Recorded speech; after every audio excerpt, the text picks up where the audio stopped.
Yang keempat, nah ini yang paling penting, Nabi itu membentuk yang namanya Baitul Mal. Ini yang program kita jalankan. Bisakah anggota-anggota FEB apalagi yang anggotanya adalah lulusan daripada akuntansi, membentuk yang namanya keuangan mikro? Sekarang ada PT Lembaga Keuangan Mikro yang dikasih oleh OJK, 60% sahamnya dimiliki oleh desa, 40% boleh dari mitra luar. Jadi bisa para pengusaha-pengusaha dari FEB itu menjadi mitranya. Yang kelima, yang terakhir, Nabi itu membentuk pasar di sekitar masjid. Jadi bisakah, itu kita sebut sebagai bina pasar, dan bisakah anggota-anggota atau alumni FEB membantu desa membentuk yang namanya pasar? Sekarang pasar itu bisa online ya. Jadi kalau 5 pilar ini yang dijalankan oleh Nabi Muhammad SAW yang merubah dari Jazirah Arab terus menguasai dunia, itu adalah karena di desa sebagai anchornya ya, menjadi desa yang juga saleh, desa yang sejahtera, dan desa yang berkecukupan. Karena 5 pilar ini dibutuhkan, bukan karena apa-apa ya. Kita tahu bahwa kita saat ini katanya bonus demografi, jadi tahun 2035 kita akan luar biasa. Tapi kalau bonus demografi ada pekerjaan, maka adalah radikalisasi sosial. Saat ini sampai sekarang pun kita masih import. Kenapa? Karena desa kita lupakan ya. Ini rasio kita sudah 0,41. Jadi kalau desa kita tidak tumbuhkan, tidak mulai dari desa, maka susah. Intinya begini, NKRI itu terdiri dari 34 provinsi. 34 provinsi terdiri dari sekitar mungkin 800-an kabupaten dan terdiri dari 74.000 desa plus 8. Jadi kalau satu desa saja dibuat 2 orang atau 4 orang alumni FEB UI, maka 74.000 itu mungkin dalam waktu 5-10 tahun bisa kita jalankan. Yang terakhir, mungkin pertanyaannya, apakah yang sudah dilakukan oleh kita semua, khususnya oleh saya? Nah, saya sesi kedua ya. Nanti kita dibahas di sesi kedua, tapi intinya peran daripada alumni FEB UI, baik yang senior maupun yang junior maupun yang akan jadi alumni, saya harapkan adalah fokus membantu desa. Mengapa? Karena desalah yang saat ini menjadi tempat orang miskin, menjadi tempat orang yang bodoh ya, kalau kita lihat data dari BPS. Nah, bagaimana orang miskin dan orang yang bodoh ini kita bisa berdayakan? Ingat, miskin itu mendekati kekufuran.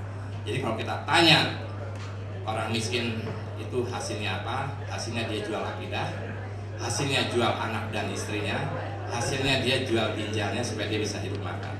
Walaupun barangkali kita sebagai alumni FEB hidup sejahtera, tapi nanti kita bisa ditanya di akhirat nanti, mengapa saat FEB UI alumni-alumni berjaya di pemerintahan, tapi jumlah orang yang menjual ginjal, jumlah orang yang menjual anaknya, jumlah TKW kita yang keluar negeri kok makin bertambah. Nah, ini bukan saja tanggung jawab Pak Bambang, Pak Mirza, dan kita dan semuanya, tapi itu dari tanggung jawab kita. Karena nggak mungkin kita pada saat di akhirat nanti ditanya, itu urusan Jokowi, urusan Menteri, urusan Pak Bambang. Malaikat akan tetap nanya, kenapa sebelah ente masih ada yang lapangan? Itu saja barangkali dari saya. Terima kasih. Assalamualaikum warahmatullahi wabarakatuh. Pak Firdaus, Pak Bambang, Pak Taufik, Pak Sugi, Pak Aris, Pak Andi, Pak Mustafa, Pak Sundoro, dan rekan-rekan sekalian, ada Haris juga di sini. Saya terima kasih banyak diundang di acara ini. Terus terang saya baru tahu bahwa ternyata di FEUI ada YKM. Jadi saya mohon maaf, usianya baru 3 tahun ternyata di YKM. Kalau nggak salah tahun lalu itu saya diundang juga, ya. Tapi mungkin saya nggak ngeh gitu ya. Sehingga mohon maaf tahun lalu saya nggak bisa hadir. Tapi insya Allah sekarang saya sudah tahu nih kegiatan YKM positif sekali. Insya Allah kalau kita bisa mengadakan setiap tahun ada rezeki ini, insya Allah saya bisa hadir. Saya angkatan 84, Pak Bambang angkatan 85, jadi kalau di kampus memang ketemu terus. Dulu kita bareng-bareng jadi kepala bidang, ketua senatnya waktu itu Agil Tejo 84, ketua itu Agil Tejo. Jadi kebanyakan kalau yang angkatan 84, 85 ya ini wajib-wajib ada juga ya. Terus teman-teman lain banyak 84, 85 yang kelihatan di sini 87. Jadi mengenai satu, saya menanggapi tantangannya Haris ya. Tadi Haris bilang angkatan berapa yang udah ada? 85, 86, 87. Oh, angkatannya Pak Dekan sama Pak Bambang udah ada 85, 86, 87. Agil Tejo saya ajak nih ya, coba kita galang 84 ya. Saya belum bisa nyanyi, paling bagus itu kalau bisa bersama. Jadi coba kita galang 84 untuk warga ambil 1 unit ya, ambil 1 unit ya, Apit ya. Ya. Dua katanya. Ya nanti kita lihat ya, insya Allah. Karena di sini kelihatan yang aktif ini banyak juga teman-teman 84, kita 84 harus bantu Haris ya, harus bantu Haris dan teman-teman sekalian. Itu pertama. Kedua, mungkin saya juga mewakili Pak Mulyaman karena Pak Mulyaman juga sebagai ketua alumni FUI. Kemudian saya dapat amanah sebagai sekjen FUI gantikan Mas Kencoro. Yang periode pertama, saya periode kedua, saya sudah cukup lama di pengurusan alumni. Zaman Pak Bambang masih dekan sampai sekarang masih ngurusin alumni gitu ya. Dan kegiatan alumni banyak sekali yang berkaitan dengan masyarakat Bang Firdaus, dan yang sebenarnya day to day itu adalah Mas Rudi di Susbilan dengan itu. Mas Rudi Susbilan tadi saya lihat di mana tuh. Itu jadi kita menyalurkan beasiswa saya rasa sudah 100 lebih ya, dan itu bukan cuma FUI tapi juga kita sudah menjangkau alumni kalau mahasiswa dari fakultas di luar FUI. Bahkan kita juga memberikan bimbingan kepada SMA yang di daerah terpencil, yang terakhir kita berikan bimbingan kepada ada 2 atau 3 murid di SMA di Pulau Sebatik itu. Jadi kegiatan-kegiatan tersebut insya Allah juga bisa bermanfaat buat masyarakat. Kegiatan-kegiatan alumni, kalau yang kumpul-kumpul sekarang sudah makin bisa menggalang massa gitu ya. Jadi mungkin sudah lebih dari 4 tahunan. Kalau kegiatan buka puasa sekarang sudah bisa lebih dari 500 orang. Mungkin yang terakhir sudah mendekati 1000 orang, bukan mungkin 1000 lebih. Jadi cari tempat sudah makin sulit. Dan terakhir itu diadakan di JCC dan ramai gitu ya. Jadi karena kebetulannya itu dari angkatan yang muda sampai angkatan yang senior itu sudah tahu. Jadi saya juga himbauan kepada YKM, kalau mau kegiatan menjadi sustainable harus ada kepengurusannya, harus lintas generasi ya Mas Andi, kepengurusannya harus lintas generasi dan harus terus ada komunikasi, karena itu akan terus membuat kegiatan menjadi aktif. Saya ambil contoh kegiatan pribadi saya yang bersama teman-teman dulu awalnya adalah angkatan 84, yaitu kegiatan memberikan beasiswa dulu berawal di tahun 95 atau 96 kepada 3 mahasiswa dari kami, mungkin waktu itu sekitar 6 orang, 7 orang. Kegiatan itu kemudian bergulir terus, dan kegiatan itu saat ini sudah memberikan beasiswa itu setiap tahun sekitar 1.600 mahasiswa. Dan insya Allah untuk tahun 2015-2016 Ini sekarang wawancara sedang berlangsung. Kegiatan itu insya Allah bisa memberikan dananya cukup untuk 2050 mahasiswa dan kepada 24 universitas negeri di seluruh Indonesia. Nah, apa yang membuat kegiatan itu sustainable? Walaupun awalnya kegiatan itu berawal mungkin dari rumah kita melakukan wawancara, seksi surat dan sebagainya di rumah, tapi kegiatan itu menjadi sustainable adalah karena kita udah nggak sibuk lagi, sudah ada tenaga sekretariat, yang kemudian tenaga sekretariat itu membentuk paguyuban di setiap universitas, jadi mahasiswa menjadi pengurusnya, dan sehingga mahasiswa yang kemudian mereka ngurusin kegiatan-kegiatan beasiswa tersebut, kegiatan pelatihan dan sebagainya. Bahkan sekarang para alumni dari penerima beasiswa itu sudah mempunyai paguyuban juga. Nah, jadi itu yang resep yang membuat kegiatan itu sustainable. Dan dari korporasi juga donasinya juga berkembang.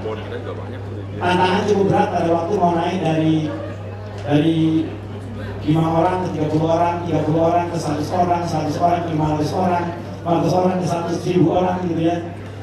Lama sekali kita di angka 1.500 karena ini kegiatannya setiap tahun di review gitu. Nah tahun ini insya Allah bisa tembus 2.000. Nah, jadi mudah-mudahan bisa sustainable 2.000. Jadi intinya adalah kalau kita yang sibuk sulit karena kita punya kesibukan masing-masing, jadi memang harus ada kegiatan dari harus ada dibantu oleh sekretariat dari tenaga profesional. Tapi pasti dimulai dari kita. Jadi Mas Andi dan Haris dan lain-lain memang pasti dimulai dari kita sendiri. Tapi nanti kalau kita sudah ada tenaga yang lebih profesional itu akan bisa berkembang. Mungkin itu. Jadi pada intinya kita alumni FUI kalau ekonomi lagi bagus ya orang biasa-biasa saja. Kalau ekonomi lagi jelek, lagi penuh tantangan seperti sekarang, semua sekarang lihatnya, oh ini semua alumni FUI yang di portfolio ekonomi ya. Dari Pak Bambang, Pak Agus, saya, sekarang tambah Pak Darwin ya, Pak Kuryaman, itu semua FUI ya. Bahkan Pak Sofian Jalil juga FUI gitu ya, Pak Sofian Jalil juga FUI. Jadi ini tantangan bagi kita dan mudah-mudahan kesulitan ekonomi yang sedang dihadapi oleh Indonesia karena masalah regional, masalah global ini mudah-mudahan kita bisa mengatasinya dengan solid. Tapi yang paling penting sambil kita bekerja, tadi seperti ajakan dari Pak Aris Mukti, jangan lupa kita mempunyai amanah. Kita punya amanah di dunia ini untuk manusia lain. Kita kalau namanya bekerja buat keluarga itu ya kudu memang wajib itu. Tapi bekerja bermanfaat buat masyarakat, dimulai dari tetangga kita, masyarakat di sekitar kita, itu adalah juga kewajiban yang tidak kalah penting. Sehingga saya juga mengajak mari kita bersama-sama meluangkan, kalau ada yang punya waktu, ada yang punya tenaga, ada yang punya dana, mari kita menjalankan amanah kita untuk mensejahterakan masyarakat. Nah, kita mulai tadi dengan ajakannya Haris ya, untuk mensukseskan kemudian dari asrama. Demikian, Kang Firdaus. Assalamualaikum warahmatullahi wabarakatuh. Assalamualaikum warahmatullahi wabarakatuh. Ini kalau ngomong Surah Yusuf tuh nggak sengaja, sebenarnya yang membentuk saya itu Pak Mirza. Pak Mirza ini menempatkan saya di aset manajemen waktu ngasih bos saya di Bahana. Dia nggak menduga bahwa saya akan lebih spiritual. Dan itu menyangkut sangat pribadi, karena itu saya pilihkan anak saya yang Yusuf itu namanya Yusuf gitu. Jadi yang dulu saya ekonom, setelah dipindahkan Pak Mirza jadi fund manager itu agak beda, tapi gripsnya tetap sama. Dan ini mungkin teman-teman di belakang bisa tenang dulu ya, kita akan coba bahas ya. Jadi ekonomi itu kayaknya nggak ada yang lebih baik, kebijakan ekonominya sebaik Nabi Yusuf yang sapi kurus, sapi gemuk, gandum yang bernas, gandum yang kopong itu siklus bisnis gitu. Nah ini Pak Bambang di sini juga teman sekelas saya. Saran Nabi Yusuf itu ada 3. Kalau belajar dari Keynesian approach, kemudian belajar IMF ya, itu biasanya demand management, structure policy, executive policy, debt policy gitu. Nabi Yusuf itu ternyata di 3 itu tersusun jangka panjang, jangka menengah, jangka pendek. Jangka panjangnya hendaklah kalian bercocok tanam dengan sungguh-sungguh, itu productivity. Apa yang kalian panen tetaplah pada tangkai. Yang jangka menengah itu pengawetan, teknologi pasca panen, buffer stock dan lain-lain, bulog mungkin ya perlu, karena itu buat stability yang sifatnya katakanlah hasil panen kita tetap jauh lebih bagus gitu ya. Kecuali sedikit itu kalian makan tuh demand management, Pak Mirza pakai naikin bunga, sekarang dia nggak mau nurunin, semalam udah kalau penting banget bunga turun, udah kita turunin gitu ya. Jadi saya karena saya proponen nurunin bunga gitu, Pak Bambang stimulus gitu. Tapi coba dilihat, pertama kali yang disarankan oleh Nabi Yusuf itu adalah productivity. Bagaimana growth? Karena itu waktu meeting terakhir dengan Pak Mirza, sebetulnya potensial growth kita ini berapa? Kalau kita tahu, itu kita bisa sampaikan kepada investor asing. Nah, ketika saya di asset management itu metamorfosa, artinya apa? Karena business cycle yang kita kenal sapi kurus, sapi gemuk itu mungkin bukan fenomena 5 tahun, 10 tahun, tapi misalnya ketika kita pensiun, ya agak panjang dikit nih, dan ini agak mengerikan terus terang. 10 tahun yang akan datang itu ada 25 juta orang memasuki usia pensiun, umumnya panjang umur. Jadi harusnya kita berpikir yang lebih luas. Nah, saran Nabi Yusuf itu kalau kita bisa terjemahkan di aset manajemen, bercocok tanam dengan sungguh-sungguh itu growth, itu dengan saham. Saham itu kayak iman, turun naik tapi trennya positif. Awalnya maksiat, mungkin ujungnya marifat, insya Allah. Gitu, ya. Kemudian yang kedua itu protection dengan obligasi negara. Sebelah tadi saya sampaikan ke Pak Bambang, mungkin perlu dibikin bagaimana obligasi negara itu enggak pokoknya blok di belakang. Kalau bisa itu ada kayak annuity-nya, karena bagi Bapak Ibu sekalian yang sudah invest melewati volatility itu diproteksi bisa pakai obligasi negara selain pakai tabungan. Ya, kemudian sedikit itu kalian makan itu distribution sampai kita akhir hayat kita. Sebetulnya ini nggak bisa di diwariskan. Jadi saran Nabi Yusuf itu adalah growth, protection, distribution. Itu di industri keuangan. Karena itulah sebenarnya lewat Bahanas, kenapa juga kita ini jadi sponsor, sebetulnya membuka kesadaran, kita ini akan tua loh, pernah nggak kita invest? Selain kita memang produktif, tapi kita juga menumbuhkan aset sebetulnya. Itu yang sebenarnya key message kenapa ini ada opportunity di katakanlah membuat distribusi. Itu kan ada Pak Mirza dan Pak Bambang, bagaimana sebenarnya masyarakat kita lebih kenal investasi. Jelas di bercocok tanam dengan sungguh-sungguh itu semangatnya entrepreneur. Bercocok tanam dengan sungguh-sungguh, apa yang kalian panen tetaplah pada tangkainya. Itu mengajarkan kita jadi eksportir sebetulnya, ya. Jadi supaya current account deficit Pak Mirza mungkin bisa jauh berkurang. Ini ajarannya udah dari dulu, tapi prakteknya. Karena itulah mumpung ada Pak Mirza di sini, kemungkinan kesalahan kita kurang entrepreneur, terlalu lama mengajarkan anak-anak itu menabung. Coba ya, bukan jadi entrepreneur, duit itu kita mungkin bisa putar. Menabung itu malah dengan ilmunya Nabi Yusuf tadi untuk orang tua, ketika mereka growth, asetnya itu harus liquid. Disitulah mereka belajar milih bank. Saya pikir itu ya Bang. Terima kasih. Assalamualaikum warahmatullahi wabarakatuh. Bismillahirrahmanirrahim. Assalamualaikum warahmatullahi wabarakatuh.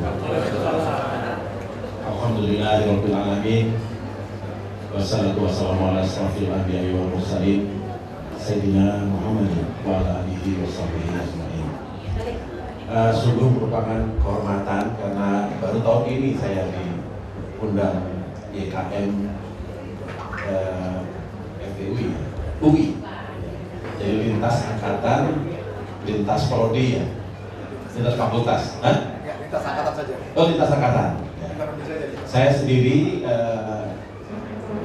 angkatan 82 selesai 86. Jadi kuliahnya di Salemba, kemudian wisudanya di Depok.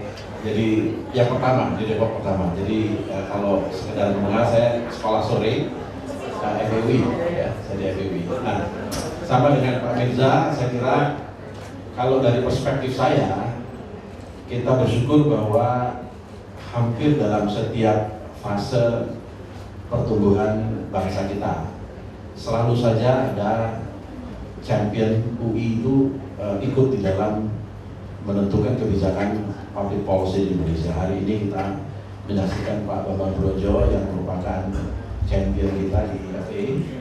Kemudian ada Pak Agus Martowardoyo, ada Pak Mulyaman Hadad, ada Pak Mirza, dan Pak Darmin, yang lain-lainnya. Kalau saya melihat dimensi mereka itu sudah bukan lagi sekedar UI sentrik, mereka sudah milik bangsa Indonesia. Karena ketika kita masuk ke public policy, dia bicara bukan hanya untuk UI, dia bicara adalah untuk NKRI. Nah, saya mengajak, karena kita semakin lama semakin tua, saya setuju dengan Pak Mirza bahwa setelah kita masa muda, masa remaja, masa professional development, kemudian masa karir puncak, ya, karena kita sudah mulai ada yang maghrib nih, termasuk saya sudah maghrib kali ya. Saatnya adalah masa pengabdian. Pertanyaannya adalah, apakah kita pengabdian hanya sekedar levelnya membangun untuk kepentingan UI only?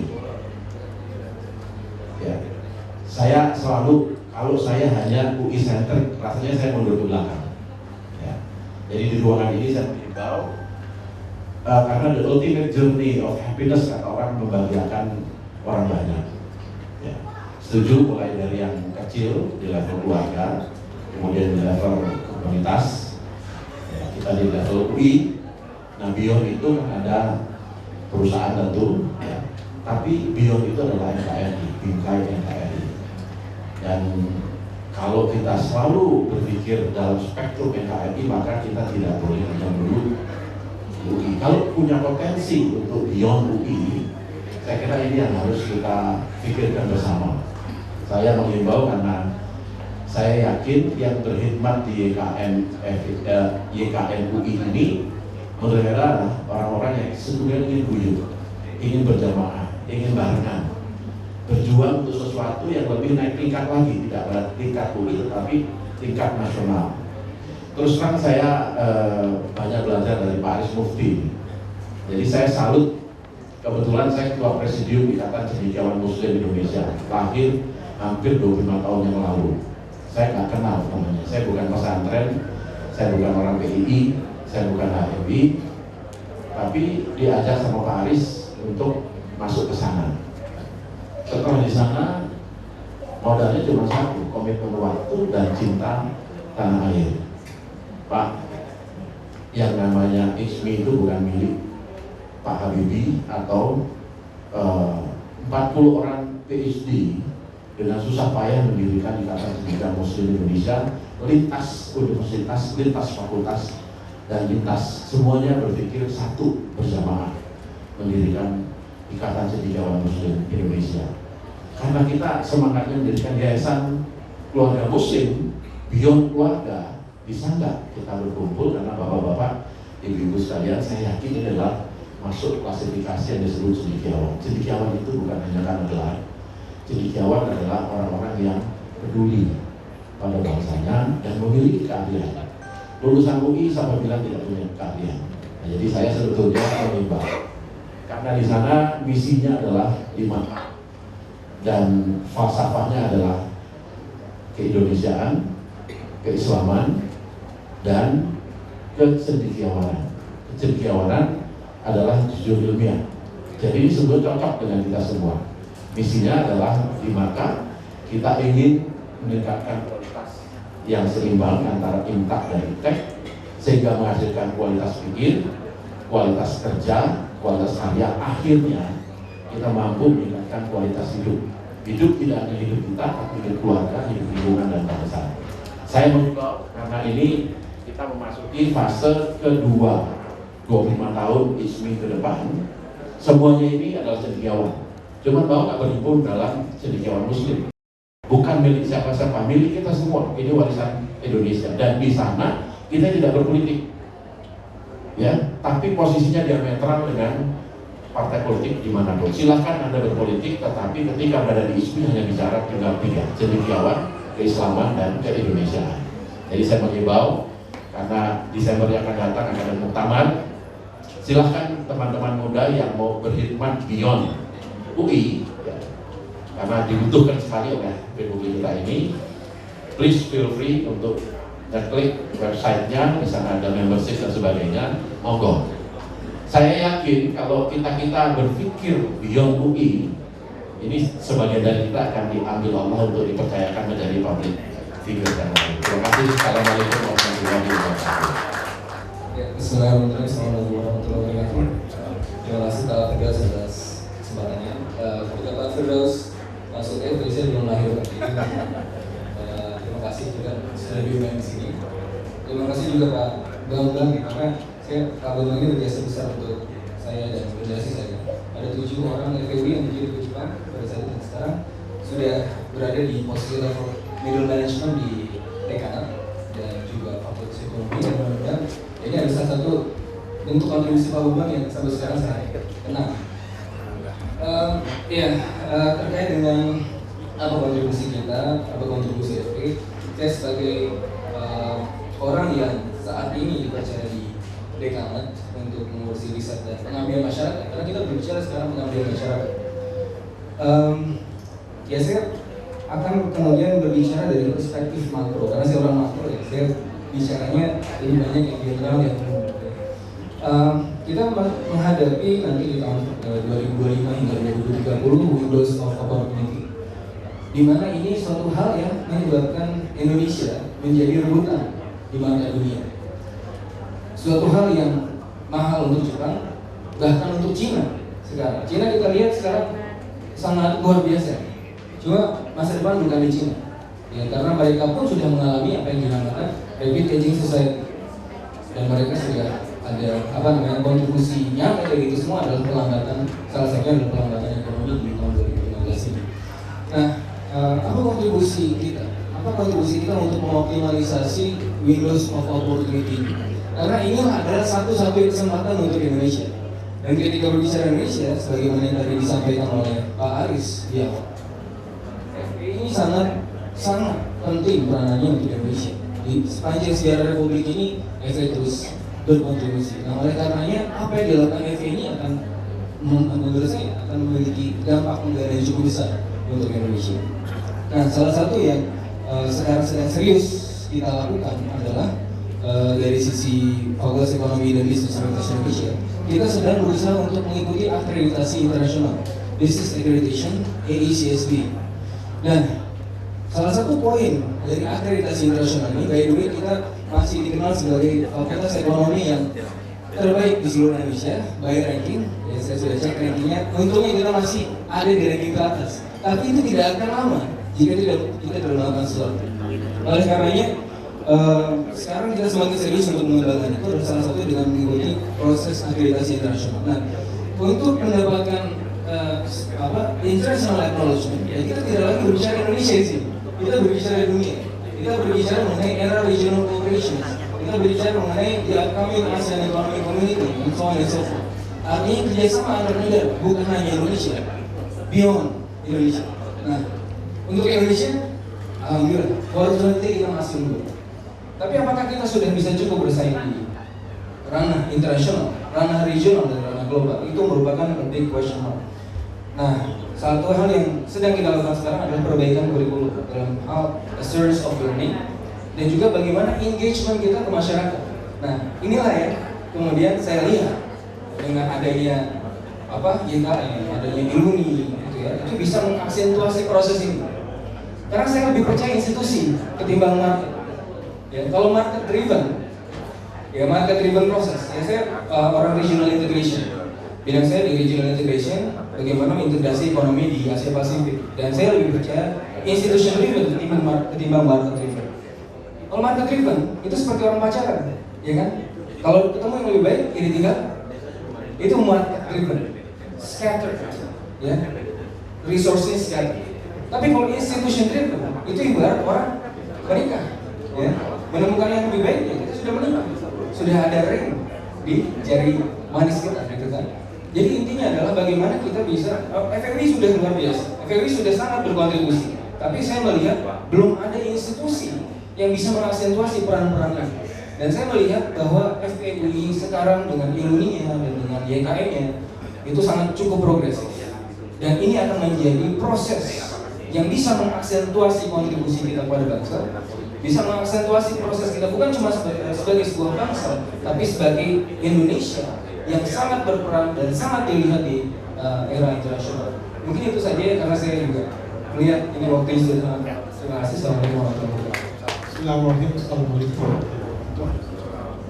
Alhamdulillahirrahmanirrahim. Salatu wassalamu ala sayyidina wa ala alihi wasallam. Ini Pak Firdaus tanya langsung saya soal wakaf ini. Apa yang bisa dilakukan IKM, FEB, UI, Jadi kalau kita bicara wakaf, maka itu ada ketentuan-ketentuan. Kalau saya bukan dari Sandra, tapi kita kan kadang-kadang semua undang-undangan, undang-undang tentang wakaf nomor 41 tahun 2000. Nah, jadi seyogianya nanti IKM FEB UI ini mengatur sana. Nah, yang dinamakan wakaf itu adalah suatu kegiatan di mana seseorang memisahkan hartanya untuk suatu kegiatan. Dan kalau sesuatu sudah dipisahkan dari hartanya, sudah terputus dengan orang tersebut. Dan orang tersebut tidak mengharapkan return apa-apa dari wakafnya, dia semata-mata karena Allah. Dengan kata lain, ya, dalam kegiatan wakaf ini menurut undang-undang tadi itu ada syarat-syaratnya yang nama kegiatan wakaf. Yang pertama syarat ada pewakafnya, orang yang berwakaf, yang atau namanya wakif. Yang kedua harus ada orang yang menerima wakaf itu, namanya nazir atau dalam bahasa umum seperti kita manajer. Yang ketiga harus dibuatkan ikrar wakafnya agar tidak terjadi silang sengketa di kemudian hari. Ya, dalam ikrar wakaf itu disebutkanlah macam-macam.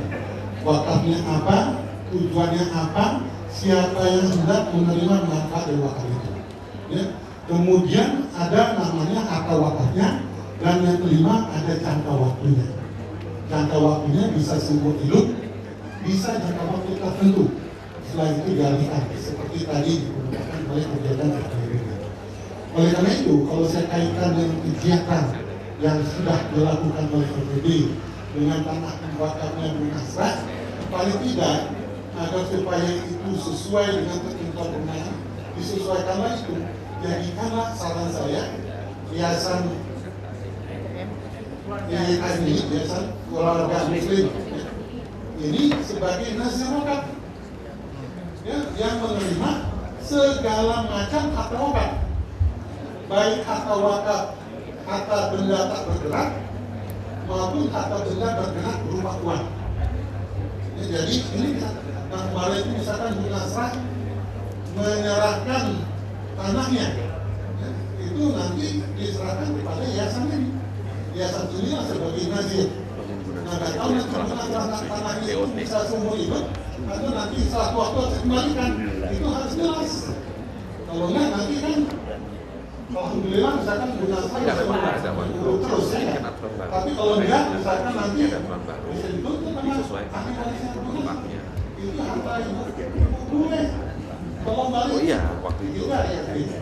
Jadi mesti buat ikrar, statusnya gitu, didaftarkan di BPI.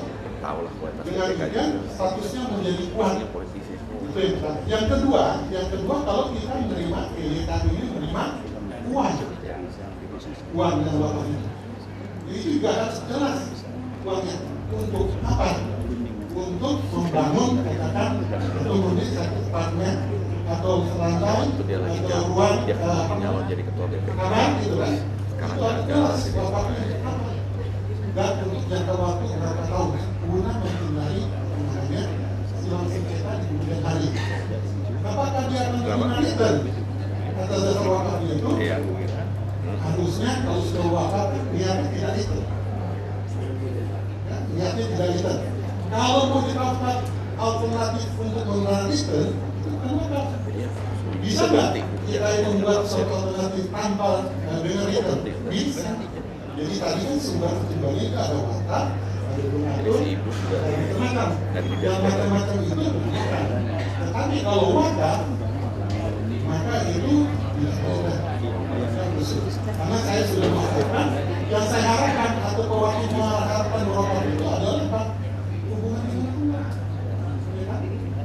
Jadi kalau kita diajarkan kan kalau seseorang sudah meninggal, putus segala macam kembali dan kecuali 3 perkara. Yang pertama pengajarnya, yang kedua ini mengatakan tidak pengajar inilah yang kita wakaf, bukan financial return. Ya, jadi kalau mau financial return silakan tapi jangan wakaf. Ya, jadi kira-kira seperti itu.